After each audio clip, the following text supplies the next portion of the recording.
তোমরা দুজনা মিলে কত লাপালাপি করলে, লাভ হলো? আমরা যে খেলতে জানি, আমরা ভালো খেলা জানি, আমাদের মতন খেলতে কেউ পারবে না। দীর্ঘ প্রতীক্ষার পর অবশেষে মুক্তি পেলেন অনুব্রত মণ্ডল।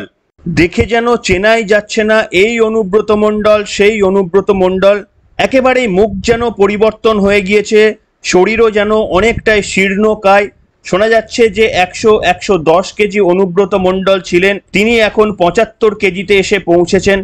এবার পুজোর আগেই চড়াম চড়াম ঢাকের শব্দ আশা করি আমরা শুনতে পারবো, এবং অনুব্রত মণ্ডলের যে সমস্ত সমর্থকরা রয়েছেন আশা করি আগের মতো করে আরো একবার চড়াম চড়াম ঢাকের শব্দে মুখরিত করবেন গোটা বাংলা, বীরভূম তো বটেই।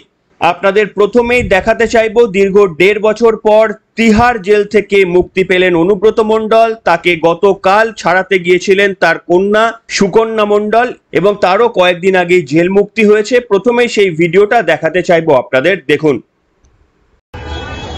अरे भैया आप पीछे हो जाना, भाई हटो यार।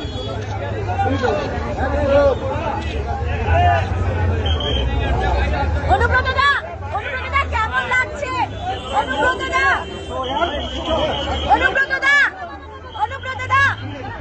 দাদা কি বলবেন? অনুব্রত দা কি বলবেন? অনুব্রত দা দাদা কিছু বলবেন? অনুব্রত দা কিছু বলবেন? অনুব্রত দা কিছু বলবেন? অনুব্রত দা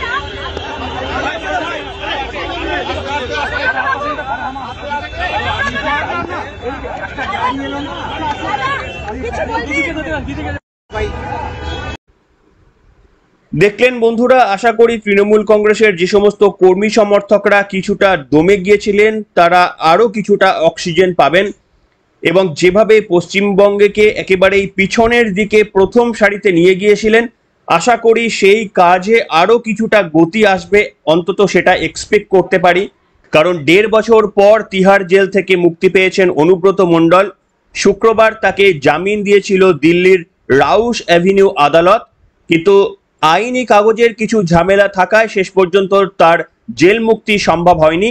অনুব্রত মণ্ডল আগেই জামিন পেয়েছিলেন সিবিআই এর মামলা থেকে, এবং সম্প্রতি গরু পাচার মামলায় ইডির করা মামলাতে জামিন পেয়েছিলেন তার কন্যা সুকন্যা মণ্ডলও। এরপরেই অনুব্রত মণ্ডল ইডির কাছ থেকেও শেষ পর্যন্ত মামলাতে জামিন পেয়েছিলেন। সোমবার রাতে তিহার জেলের 3 নম্বর গেট থেকে বেরিয়ে আসেন তিনি। পরনে ছিল হলুদ ছাই রঙা টি শার্ট। বাবাকে জেল থেকে আনতে গিয়েছিলেন মেয়ে সুকন্যাও, এবং দেখেই বুঝতে পারছেন যে 100 কেজির অনুব্রত মণ্ডল, যাকে আমরা সেই চেহারা দেখতেই অভ্যস্ত, তিনি এই মুহূর্তে জানা যাচ্ছে 75 কেজি তার ওয়েট এসে দাঁড়িয়েছে। 2022 সালের 11ই আগস্ট বোলপুরের বাড়ি থেকে তাকে গ্রেপ্তার করেছিল সিবিআই, সেই ভিডিওটা দেখছেন। এবং তারপর থেকেই বীরভূম জেলা তৃণমূলের প্রাক্তন সভাপতি অনুব্রত মণ্ডল তিহারেই জেলবন্দি ছিলেন। এবং শুধু অনুব্রত মণ্ডলই নয়, অনুব্রত মণ্ডলের পাশাপাশি জেল থেকে বেরোবেন এনামুলও। গরু পাচারে ইডির মামলায় জামিন তিনিও পেয়েছেন সুপ্রিম কোর্ট থেকে।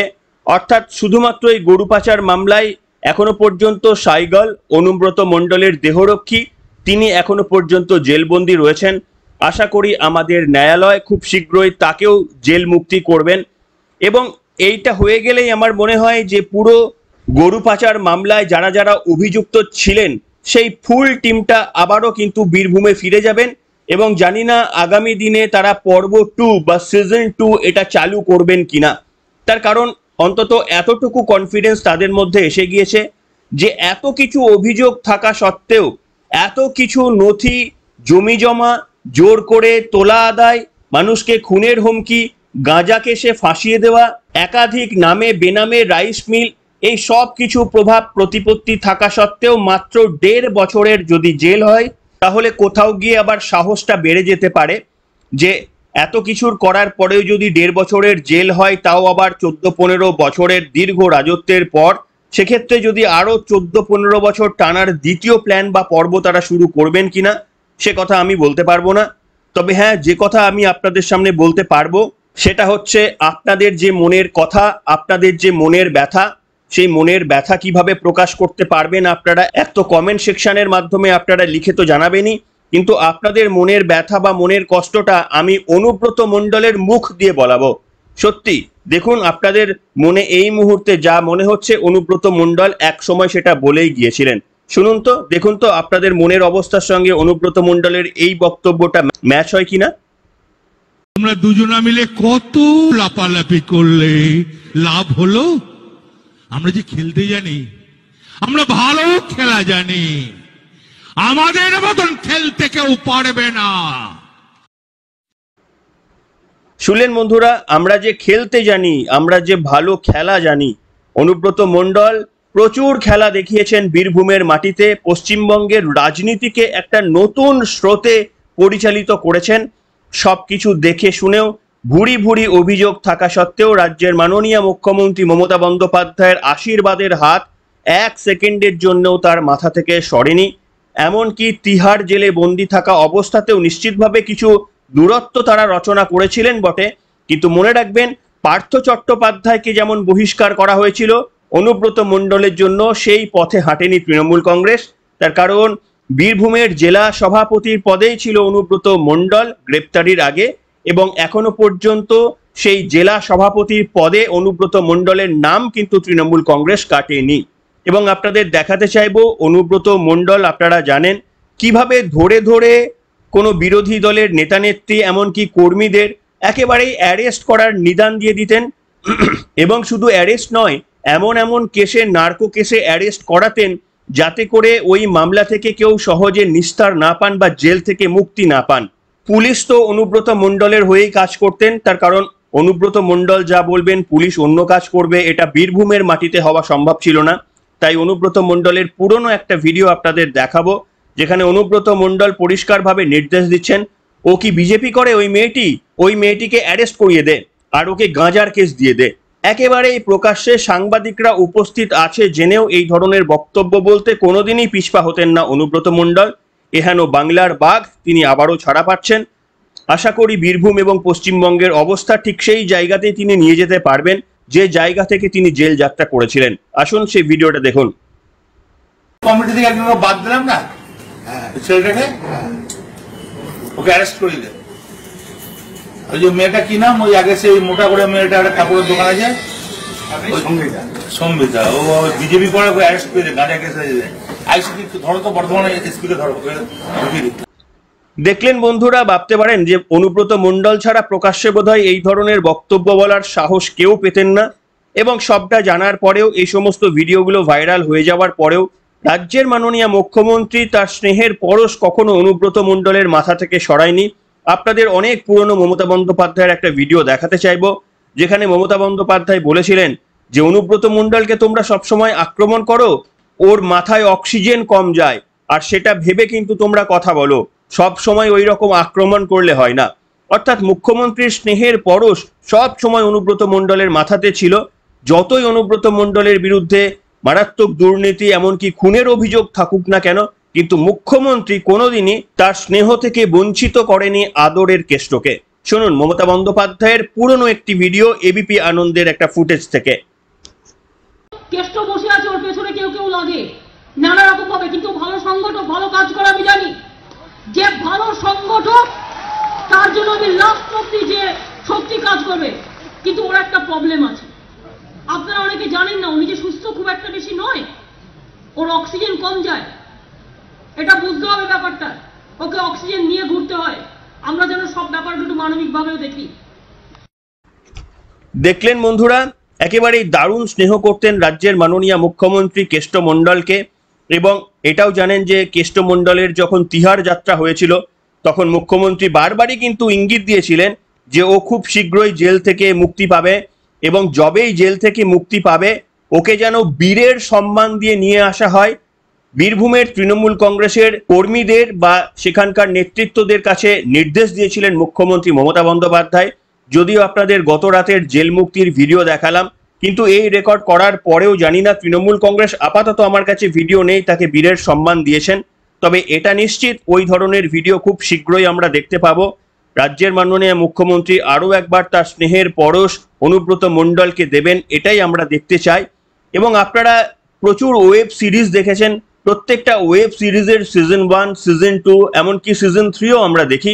জানি না এই বীরভূমের কেষ্টমণ্ডলের নেতৃত্বে গরুচুরির সিজন 1, সিজন 2 দেখতে পারবো কিনা। সিজন 1 যদি আমরা ধরে নিই খতম হলো, জেল যাত্রা এবং জেল মুক্তি, তাহলে জেল মুক্তির পরে নিশ্চিতভাবে পরবর্তী যে সিজনটা আমরা দেখতে চলেছি, আমরা দেখব যে অনুব্রত মণ্ডল আরো কতটা ভয়ঙ্কর হলেন। এই মুহূর্তে তিনি যখন বেরোচ্ছেন, তৃণমূল কংগ্রেসের অবস্থা কিছুটা হলেও টলমল। বিশেষ করে আরজিকর কাণ্ড নিয়ে যা প্রভাব পড়েছে, অনুব্রত মণ্ডল দীর্ঘ রাজনীতিতে অনুপস্থিত থাকলেও নিশ্চিতভাবে জেলের মধ্যে থেকে সব খবর পেতেন। তিনি এখন কিভাবে প্রশাসনের দায়িত্ব সামলাবেন, রাজ্যের মুখ্যমন্ত্রী মমতা বন্দ্যোপাধ্যায় তাকে আরো কি নতুন দায়িত্ব দেবেন বা তার সম্পর্কে কি বক্তব্য বলবেন, সেই শোনার আগ্রহ যেমন আপনাদেরও রয়েছে, আমারও রয়েছে। কিছু অপেক্ষা করতে হবে, অবশ্যই সিম্পল অ্যাজ এবিসির পর্দায় সেগুলো আপনাদের সামনে তুলে ধরবো। কিন্তু আমার মনে হয় আপনাদের মধ্যে যারা ভাবছেন অনুব্রত মণ্ডল সংশোধনাগারের থেকে তিনি সংশোধিত হয়ে যাবেন, তার শুভ বুদ্ধির উদয় হবে, তিনি দস্যু রত্নাকর থেকে বাল্মীকি হয়ে যাবেন, এমনটা যারা মনে করছেন তাদের চিন্তা ভাবনাকে স্বাগত জানাই। কিন্তু এতটা কনফিডেন্স অন্তত আমার নেই। আমার এতটা কনফিডেন্স না থাকার কারণ রাজ্যের মাননীয় মুখ্যমন্ত্রী মমতা বন্দ্যোপাধ্যায় এখনো মাথার ওপরেই রয়েছেন, এবং মুখ্যমন্ত্রী মমতা বন্দ্যোপাধ্যায় কিছুদিন আগেও বলেছেন যে তৃণমূল গরু চুরি করেছে, ধরার দায়িত্বটা কার। এটা কিন্তু রাজ্যের মাননীয় একেবারেই সঠিকভাবে বলেছেন যে তৃণমূল গরু চুরি করেছে তো কি হয়েছে, কিন্তু ধরার দায়িত্বটা কার ছিল, সেটা তো বিএসএফ, সেন্ট্রাল গভর্নমেন্টের।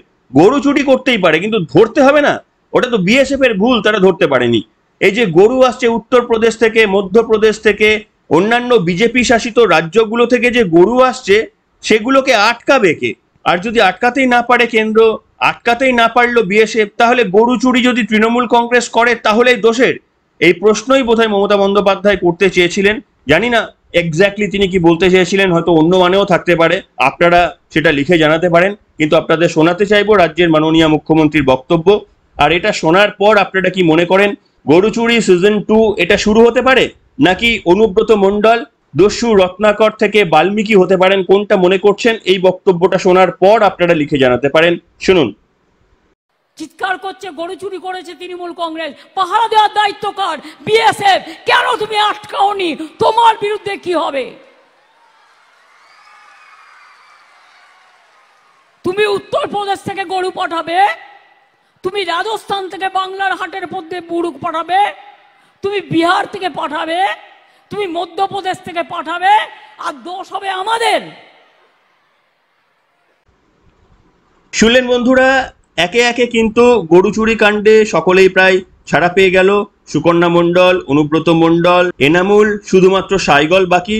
সাইগল মুক্তি পেলেই কিন্তু ফুল টিম পেয়ে যাবে, Anubrata Mondal and company full team পেয়ে যাবে। তারা নতুন উদ্যমে আবারও হয়তো কাজে লাগতে পারেন। হ্যাঁ, মধ্যে 2-3 মাসের একটু রেস্ট নিতে হবে। 100 কেজি থেকে ওয়েট কমে 75 কেজি হয়ে গিয়েছে, সেটাকে রিকভার করতে হবে।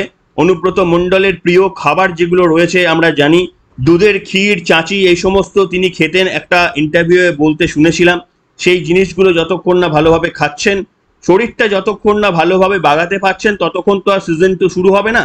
তাই সিজন 2 আমরা দেখতে চাই যে সিজন 2তে এই যে সিজন 1 এর কি নেক্সট ভার্সন হয়, নাকি একেবারেই তিনি বাল্মীকিতে রূপান্তরিত হন, সেটাই আমাদের দেখতে হবে। আপনারা কি মনে করছেন কোনটি হবার সম্ভাবনা রয়েছে? সিজন 2তে নতুন গরু চুরির নতুন অধ্যায় লেখা হবে, নাকি একেবারে 90 ডিগ্রি টার্ন করে সিনেমার মতো করে দস্যু রত্নাকর থেকে বাল্মীকি হওয়ার কোনো সম্ভাবনা থাকবে বলে মনে করছেন? আপনারা লিখে জানান। এবং পুরো ঘটনাতে আপনারা কি মনে করছেন? সিবিআই তারা এতটাই অযোগ্য? তারা কি এমন কিছু তথ্য প্রমাণ দিতে পারলো না? এত কিছু সম্পত্তি বেআইনি নামে বেনামে উদ্ধার করার পরেও কি তারা প্রমাণ করতে পারলো না যে এরা দোষী? সেই কারণেই কি এদের জেল মুক্তি হলো? এই সার্বিক বিষয়ে আপনারা কি মনে করছেন? আপনাদের মতামত খুবই গুরুত্বপূর্ণ, লিখে জানান আজকের পর্বে। এখনকার মতো এখানেই শেষ করলাম।